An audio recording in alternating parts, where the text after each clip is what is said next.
Hi everyone, I was so excited to review the Newair 30-pound Countertop Nugget Ice Maker.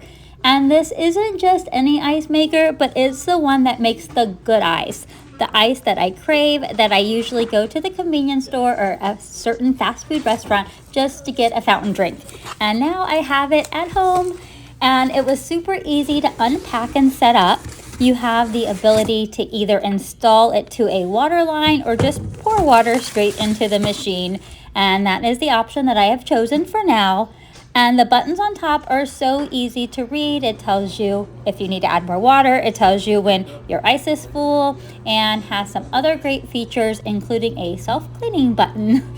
I would give this machine an easy 10 out of 10. The only thing I would say, it is a little bit more on the expensive side, but it is so worth it, especially if you usually go to certain places just to get to the right ice in your fountain drinks.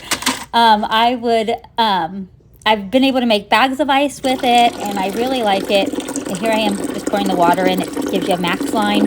So they sell this machine several places online. I will make sure to add a link in the bio. And once again, thank you Newair for sending me this. I absolutely love it.